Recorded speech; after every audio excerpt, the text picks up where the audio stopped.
या छोड़ देगा. He is also working, no brother.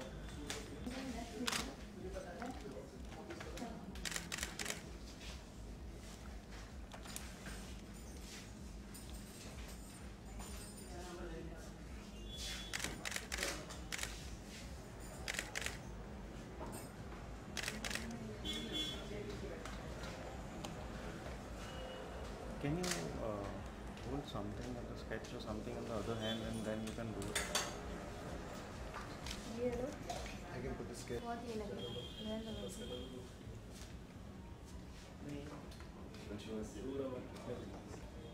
Sorry. We do right? आराम से Sorry, I have to change it. Slip हो गया नहीं, There you go. इसका 5 वाला pound. Yes, sir. Can we use the corner? Can we use the corner? We're done.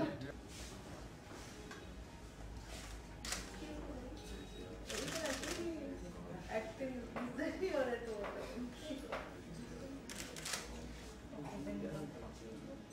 You might have to. This is not correct.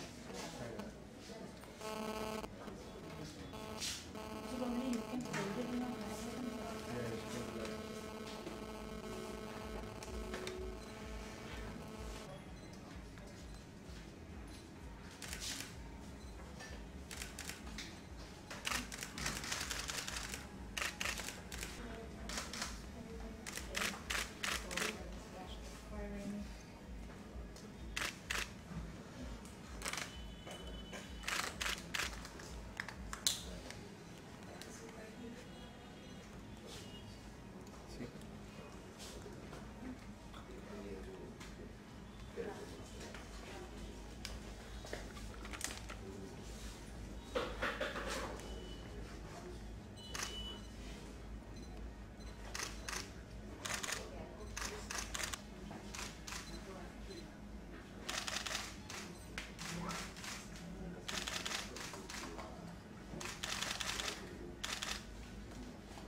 Showing him the sketch.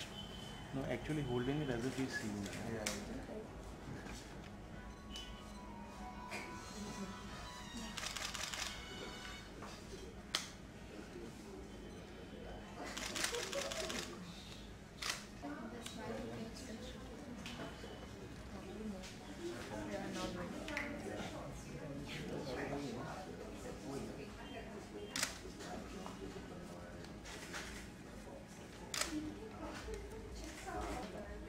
What's your name? Chandra Mahindra.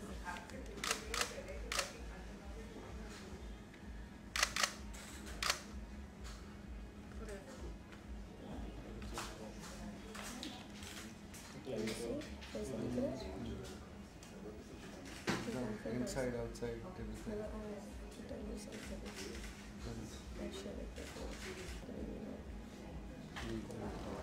I think you know what I'm going to do. हाँ? नहीं नहीं.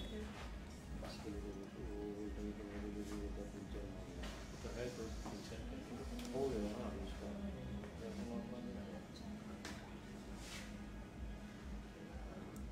Oopsie. I didn't want to. MEHENDRO.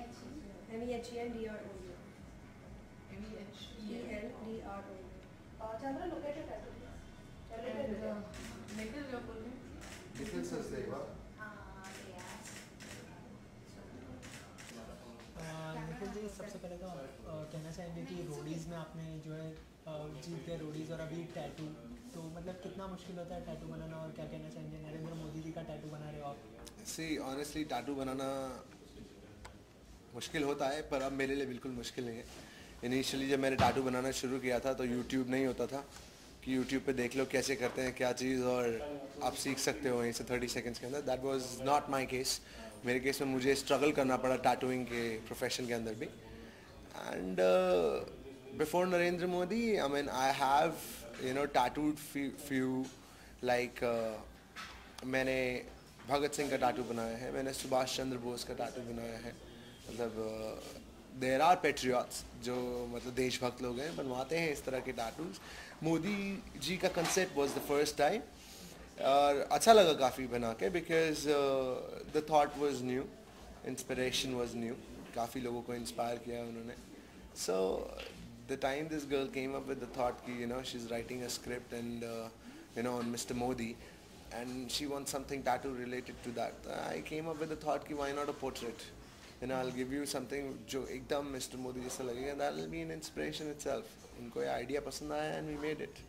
और आपकी बात करें तो आपने tattoo बनाना कब से स्टार्ट किया और कैसे मतलब इसकी शुरुआत हुई?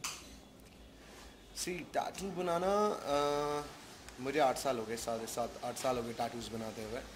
Initially it was a passion कि I had to get into something of this profession because I used to do sketching, portraits and all, but tattooing was something, when I went Nepal, 2002 में मैं शायद नेपाल गया था, वहाँ मैंने first tattoo बनवाया था अपना. और जिस आर्टिस्ट ने मेरा टैटू बनाया वो मेरे हाथ पे ड्राइंग कर रहा था, जैसे कैनवस पे आप ड्राइंग करते हैं, लेकिन यार ये काम तो मैं भी कर सकता हूँ. तो वहाँ ये मुझे फतूर छाया कि मुझे टैटूइंग सीखना है. तो एक बार मैंने आई थिंक मैं डेल इंटरनेशनल में काम कर रहा था एज अ टेक्नीशियन एंड एक लोन पास हुआ मेरा 2-2.5 लाख रुपए का, और मैंने लाख रुपए की टैटू इक्विपमेंट्स मंगवा लिए यूएस से. ठीक है, अगर बना पाया तो ठीक है, नहीं बनाया तो ईबे पे बेच दूंगा.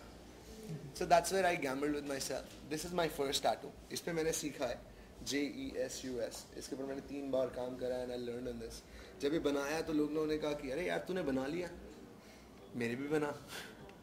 तो जब 50 साल टैटू बना चुका तो उसके बाद I came up with the thought कि अब टैटू स्टूडियो खोल सकता हूँ मैं, बिकॉज आपके पास क्लाइंट कुछ भी फरमाइश लेके आ सकता है. आप उसको क्या करोगे, यार ये कैसे बनाऊंगा? अगर ये थॉट आ गई आपके दिमाग में तो you are not a good artist.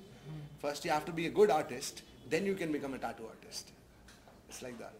और आपकी बात करें तो जो है सब लोग पहले टैटू बनाना सीखते हैं दूसरे के ऊपर, मतलब ट्राई कर. आपने खुद के ऊपर ही टैटू बना लिया? ब्रदर, जिस टाइम पे मैंने टैटूइंग बनाना सीखा था उस टाइम पे लोग बहुत डरते थे इस चीज़ से. कोई अपनी स्किन देने को तैयार नहीं था. तो मैंने कहा यार अपने आप पे ट्राई करना पड़ेगा. एक बार अपने आप पे ट्राई कर ले, जब अगर चीज़ अच्छी बन जाएगी तो obviously people will ask for it. And the moment I got my tattoo done, खुद से बनाया मैंने, लोगों ने देखा and they were like wow we can actually this is possible, लड़का बना सकता है tattoo like that. Although in fact थोड़ा कॉन्फिडेंस इनिशियली मुझ में भी नहीं था इस बारे में, बिकॉज होता क्या है जब आपको टैटू वर्क मिलता है काम करने के लिए तो there lot of thoughts. What if 6 foot 4 inch का आदमी खड़ा है with a big deal doll, उसका टैटू खराब कर दिया, ठोक देगा यार, वो आपको मारेगा दबा के. You are playing with somebody's skin, it's like more or less of a surgery. आप किसी पे सर्जरी कर रहे हैं.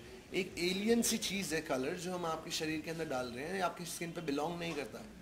सो इनिशियली वो थॉट मुझे भी स्केयर करता था कि क्या अगर मैंने ये टैटू खराब कर दिया तो पिटाई हो जाएगी मेरी. सो वो थॉट रहता था मन में, पर अब नहीं. That is 6 years back. बस कर. जाते जाते आपने जो नरेंद्र मोदी का टैटू बनाया उसे क्या मैसेज देना चाहेंगे ऑडियंस को और नरेंद्र मोदी जी को? See, Mr. Modi, honorable Prime Minister of our country, I would actually like to tell him कि sir, you have 5 years in your hand now. Walk your talk. जो आपने बोला है वो आप करके दिखाइए. Like my roadies show, walk your talk. Now it's time for you to walk your talk. And to the youth, I would like to give a message. Just keep your eye open. अपनी आंखें खुले रखिए, कान खुले रखिए और ज़ुबान भी खुली रखिए. गांधी जी के 3 मंदिर बनने की कोई ज़रूरत नहीं है. हमारे देश में गांधी जी के 3 मंदिरों की कोई ज़रूरत नहीं है आज के टाइम में. जितना आप एक्टिव रहेंगे, अपनी सराउंडिंग से आप अवेयर रहेंगे, उतना देश तरक्की करेगा. चलता है एटीट्यूड, लेके चलने वाले लोग कहीं नहीं पहुंचते. So our country has to get rid of this चलता है एटीट्यूड. जिस दिन हमें चलता है एटीट्यूड, हाँ चलता है, जिस दिन आप चलता है एटीट्यूड से 2 कदम आगे सोचने लगेंगे, उस दिन हमारा देश डेवलप कंट्री हो जाएगा, डेवलपिंग नहीं रहेगा. Thank you so much. Pleasure. सबसे पहले तो जानना चाहूँगा नरेंद्र मोदी जी से काफ़ी लोग इंस्पायर हुए हैं. आपने तो इंस्पायर होकर टैटू बना लिया है, क्या वजह? Can we have some silence actually? Yeah. जो है नरेंद्र मोदी जी से सब लोग इंस्पायर होते हैं और आपने तो इंस्पायर होकर टैटू तक बना लिया है, तो क्या वजह है टैटू बनाने? देखिए मैं एक राइटर हूँ और इससे पहले मैं नॉवेल्स लिखती थी और I have written on love, on the concept of ultimate soulmate, but and then I have written films. और अब as a writer I want to make a film on mister Modi. So the thing is कि उन्होंने काफ़ी लोगों को inspire किया है, और इतने सालों में पहली बार इतनी बड़ी मेजॉरिटी से वो जीते हैं, और यूथ उनसे बहुत ज़्यादा इंस्पायर्ड है. अगर आप फेसबुक पे जाइए या ट्विटर पे जाइए तो आप देखेंगे कि हर कोई उनके बारे में बात करता है और हमेशा पॉजिटिव बातें करते हैं. आप उनके इंटरव्यूज़ देखेंगे तो आपको सीखने को बहुत कुछ मिलेगा. अगर आप उनकी लाइफ के बारे में पढ़ेंगे तो आपको बहुत कुछ सीखने को मिलेगा. और सबसे अच्छी क्वालिटी जो मुझे उनकी लगती है कि वो काफ़ी ऑप्टिमिस्टिक पर्सन है, वो बहुत पॉजिटिव सोचते हैं. और ये कुछ ऐसी बातें हैं जो बहुत टाइम के बाद आई थिंक किसी पॉलिटिशियन में, वो इंडियन पॉलिटिशियन में देखने को मिली है. So I am as a young person, as a young writer, I am quite inspired by his life. आपने जो उनको कहानी लिखी है, तो किस तरह की कहानी है, किस तरह की स्टोरी है? देखिए, उनकी जो स्टोरी है वो तो हर जगह अवेलेबल है.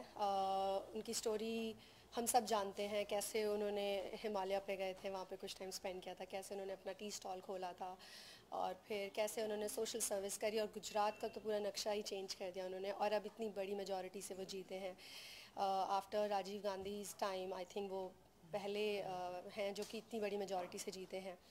तो उनकी लाइफ में बहुत कुछ है सीखने को, और बहुत कुछ जो कि यूथ को इंस्पायर कर सकता है. और मुझे ऐसी इंट्यूशन हो रही है, या मतलब मेरी ऐसी विश भी है कि इंडिया को वो काफ़ी आगे ले जा सकते हैं एज अ प्राइम मिनिस्टर. क्योंकि अगर आप उनकी कोई भी बातें देखें, कोई भी इंटरव्यू देखें, ख़ास तौर से एक बार मैंने उनका एक इंटरव्यू देखा था, फ्रैंकली स्पीकिंग, उस पर जिस तरह से उन्होंने बातचीत की थी, ही इज़ वेरी सॉर्टेड. तो वो चीज़ मुझे बहुत उनकी पसंद है, बहुत इंस्पायर करती है. जी, आपकी जो फिल्म थी गैंग्स ऑफ घोस्ट, तो उस तरह की कुछ फिल्म आप मतलब स्टोरीज पे बनाने वाले हो? गैंग ऑफ घोस्ट के डायरेक्टर मिस्टर सतीश कौशिक है. He is a Maverick, and वो भी मुझे काफ़ी इनकरेज करते रहते हैं. और हाँ, मैं उनसे काफ़ी स्टोरीज़ डिस्कस करती हूँ, और बाकी भी मेरे काफ़ी फ्रेंड्स हैं जो कि फिल्म इंडस्ट्री में हैं. तो स्टोरीज़ तो बहुत हैं, आइडियाज़ तो बहुत हैं, और I really want to make really good films. I want to change how Indian film industry is seen abroad maybe. अगर मैं ये दिखाना चाहती हूँ अपनी फिल्मों के थ्रू और अपनी स्टोरीज़ के थ्रू कि हम लोग भी साइंस फिक्शन बना सकते हैं, हम लोग भी फैंटेसीज़ बना सकते हैं, हम लोग भी रियली मतलब दिल को छूने वाली लव स्टोरीज़ बना सकते हैं, और हम इंस्पिरेशनल फिल्म्स भी बना सकते हैं. जैसे क्योंकि हमारी कंट्री में काफ़ी ऐसे पॉलिटिशियंस रहे हैं पास्ट में भी, और रेवोल्यूशनरीज रहे हैं जो लोगों को ऑन अ वर्ल्ड लेवल पे इंस्पायर करते हैं. So mister Modi is one of those for sure. आपने जैसे कि बोला कि इंस्पिरेशन स्टोरी होगी, तो आप जो मूवी बना रहे हो उसमें भी कुछ इंस्पिरेशन होगा और कुछ मैसेज होगा?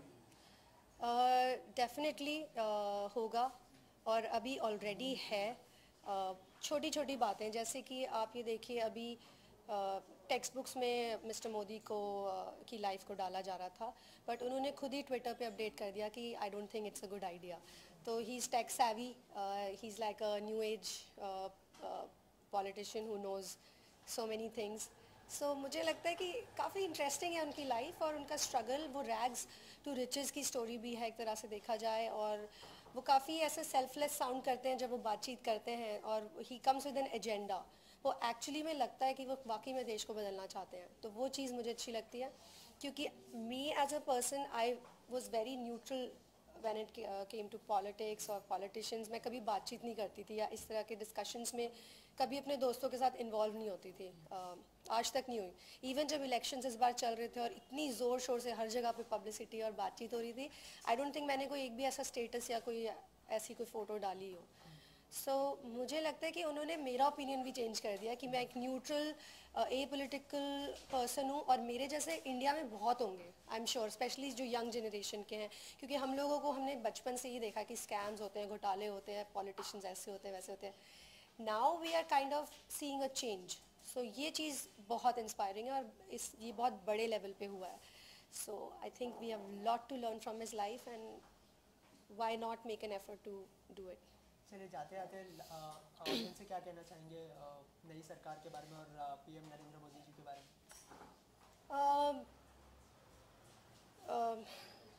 मैं ये कहना चाहती हूँ कि देखिए, मैं कोई मैसेज तो अभी नहीं दे सकती कि मैंने ऐसी कोई अभी इतनी बड़ी अकॉम्प्लिशमेंट्स या अचीवमेंट्स नहीं करी है कि मैं मैसेज दूँ। मैं खुद सीख रही हूँ और ऐसी ही पर्सनालिटीज़, ऐसे सक्सेसफुल लोगों से हम सीखते हैं। तो मैं अपने फ्रेंड्स को या अपनी एज ग्रुप के लोगों को या जो मुझसे बड़े उनको भी यही कहूँगी कि we should take the efforts of changing things on our own. We should not depend on only our politicians or only the government to do new things or to enhance our lifestyles. मतलब हम खुद भी मेहनत कर सकते हैं, हम खुद भी अगर कोई रोड पे जा रहा है, उसको कोई छेड़ रहा है, तो हम भी खड़े होकर आवाज़ उठा सकते हैं, या फिर अगर गंदगी है तो हम उसे खुद साफ़ कर सकते हैं। मतलब कि we don't need others to do it for us. तो ये you can call it a message or my thought. This is what I feel. Thank you so much. Thank you so much. Yeah.